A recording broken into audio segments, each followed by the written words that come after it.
J'en parle régulièrement, mais lorsqu'on regarde les journaux, on lit divers ou on regarde divers médias, on peut convenir qu'il y a certains biais vers ce qui va mal dans le monde. Puis c'est vrai qu'on fait face à plusieurs enjeux.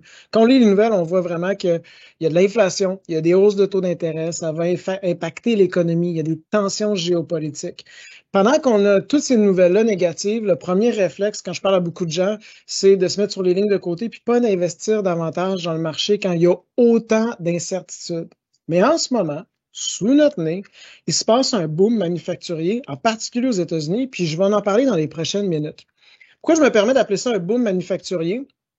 C'est que l'été dernier, vers le mois d'août, depuis cette date-là, l'administration de la Maison-Blanche, elle a vraiment déployé d'énergie pour signer des projets de loi significatifs. On parle du CHIP Act ou du Inflation Reduction Act. Grosso modo, ce que ça veut dire en dollars, maintenant, il y a une enveloppe approximative de 400 milliards de dollars qui est disponible pour donner des crédits pour stimuler l'investissement en Amérique, des subventions, des prêts. Et ça, on parle juste au niveau fédéral, sans prendre en compte ce que les municipalités puis les États américains sont prêts à déployer pour attirer de l'investissement chez eux pour créer de l'emploi. C'est encore nouveau, ça fait même pas un an que ça a été mis en place. Déjà, on parlait justement d'investir aux États-Unis, puis ce qui était un peu la bougie d'allumage, ça remonte au COVID. Durant le COVID, on a vu vraiment la chaîne d'approvisionnement pour le secteur de manufacturier vraiment avoir de la difficulté. Donc, il faut ramener de la fabrication plus proche de nous pour être moins vulnérable. Puis encore plus en 2022, lorsqu'on a vu les tensions géopolitiques entre les États-Unis et la Chine s'accentuer, pour éviter des risques dans une guerre totale où on soit vulnérable à une fabrication qui est logée en Chine, on parle de plus en plus de ramener la fabrication chez nous. Juste ce qui vient de se passer récemment, là, depuis 2020, c'est quand même récent. Juste du côté des semi-conducteurs, il y a plus de 204 milliards de dollars en projets qui ont été confirmés pour ramener la fabrication. Donc, des fois, on lit dans les journaux différentes sociétés comme Intel ou Taiwan Semiconductor qui annoncent des projets d'envergure.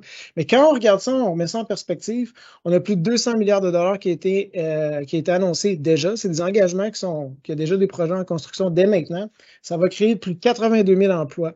Puis quand on regarde ces projets-là, puis on les compare à ce que c'était avant la pandémie, avant qu'on voit les enjeux que j'ai mentionnés, il y a 20 fois plus de projets qui ont été annoncés que par rapport à 2019, puis même les années précédentes. Donc, on voit vraiment un investissement massif pour amener la fabrication de semi-conducteurs aux États-Unis. Même chose du côté de l'énergie propre, des projets de plus d'1 milliard de dollars qui ont été annoncés, il y en a plus de 31, c'est 8 fois plus élevé. Je n'ai déjà parlé aussi dans une autre chronique, on va fabriquer cette année 4 fois plus de panneaux solaires aux États-Unis qu'en 2019. Donc, on voit vraiment un engouement et un certain dynamisme, surtout du secteur, dans le secteur de la fabrication, aux États-Unis. C'était déjà de bon augure, mais quand ces projets de loi ont été annoncés, sur le 200 milliards d'investissements qui est annoncé, il y a déjà 100 milliards qui ont été faits seulement dans les 10 derniers mois, puis encore d'autres annonces à venir. Donc, on voit vraiment l'impact. Ce qui a aussi attiré mon attention, c'est que plus du tiers de ces annonces-là, depuis les projets de loi qui ont été annoncés, proviennent de capitaux étrangers, en particulier de l'Asie, comme de Taïwan puis la Corée du Sud.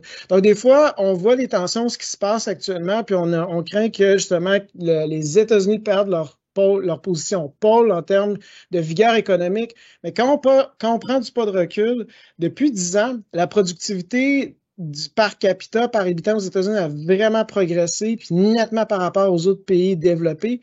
Pendant que la Chine a progressé, les États-Unis ont maintenu le cap, puis surtout lorsqu'on la compare à des pays que, par exemple, comme le Canada ou en Europe. Puis avec ce genre d'annonce-là, ben, on voit encore que les 5 à 10 prochaines années, il va y avoir beaucoup d'investissements et d'innovation qui va se faire aux États-Unis. Donc, on peut se dire que ça va se passer encore en territoire américain pour la prochaine décennie. Maintenant, quand on voit qu'il y a un boom manufacturier puis qu'il y a peut-être des opportunités d'investissement, puis en tant qu'entrepreneur, devant toutes les nouvelles négatives, peut-être on va se dire, ben moi, je suis prêt à investir, puis c'est quoi les grandes tendances dans les 5-10 prochaines années? Comment je peux y participer? Bien, oui, on peut investir dans tous ces projets-là. Donc, on pourrait avoir comme premier réflexe d'investir dans des sociétés de semi-conducteurs, de véhicules électriques, de sociétés d'énergie verte, puis je pense qu'on peut faire un bon profit. Mais ça, c'est au premier degré.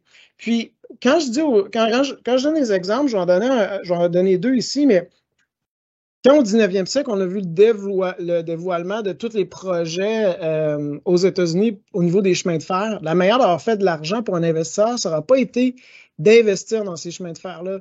Mais c'est de voir au deuxième et au troisième degré, en périphérie, qui sera les gagnants de cette nouvelle infrastructure. Même chose durant la ruée vers l'or, l'image que je mets, c'est pas nécessairement les gens qui sont allés chercher de l'or qui en ont trouvé, qui ont fait les plus grandes fortunes, mais c'est peut-être les gens qui ont fourni de l'équipement comme des pelles à ces chercheurs-là, justement, qu'eux avaient une manière intéressante de tirer profit de cette opportunité-là. Donc, en tant qu'investisseur, il y a différentes manières d'investir, mais il faut aussi se poser la question qui en périphérie aussi va participer justement à ces projets-là. On peut penser à des compagnies de construction, des sociétés de génie qui ont une expertise dans le secteur manufacturier, qui vont aller gagner des parts de marché, qui vont avoir un ventre d'eau pour aller chercher des nouveaux contrats. Je n'ai parlé dans d'autres chroniques, mais dans le secteur manufacturier, c'est une chose d'investir, mais on a une pénurie de main-d'œuvre aux États-Unis. Le taux de chômage est à un niveau historiquement élevé, donc la fabrication va se faire par l'automatisation. Il y a des logiciels qui permettent ça. Il y a des sociétés spécialisées en consulting, puis dans le secteur, mais il y a aussi des semi-conducteurs particuliers qui vont être plus performants dans le genre de concepts d'automatisation dans le secteur manufacturier. Même chose pour les équipements, on ne pense pas juste aux semi-conducteurs, mais on va avoir des sociétés qui louent de l'équipement qui vont participer à des grands projets de construction, des sociétés qui ont de l'équipement lourd qui vont probablement aller chercher des contrats autour de ces grands projets-là qui débutent. Même chose avec des matières premières. Cette semaine, on a entendu beaucoup au Canada, si on lit les pages financières de tech, on le sait que le cuivre dans l'électrification du monde va être une denrée qui va être recherchée, puis on a peut-être des enjeux d'approvisionnement, du moins c'est ce qu'on voit.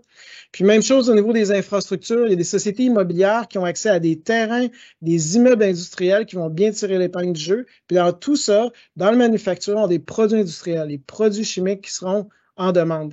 Donc, l'idée ici, en tant qu'investisseur, il faut penser en tant qu'entrepreneur. Et on voit qu'il y a une grande opportunité qu'on remonte il y a 30, 40 ans, qu'on n'avait jamais vu, puis on regarde dans les prochaines décennies, probablement ça ne se reproduira pas. Maintenant, est-ce qu'il y a des opportunités de trouver des entreprises qui vont bien tirer leur épingle du jeu, qui se transigent à des prix raisonnables? Bien, je pense que ça vaut la peine de se poser la question, puis de faire des recherches, ou du moins d'être accompagné pour trouver ces opportunités-là. Je vous remercie beaucoup.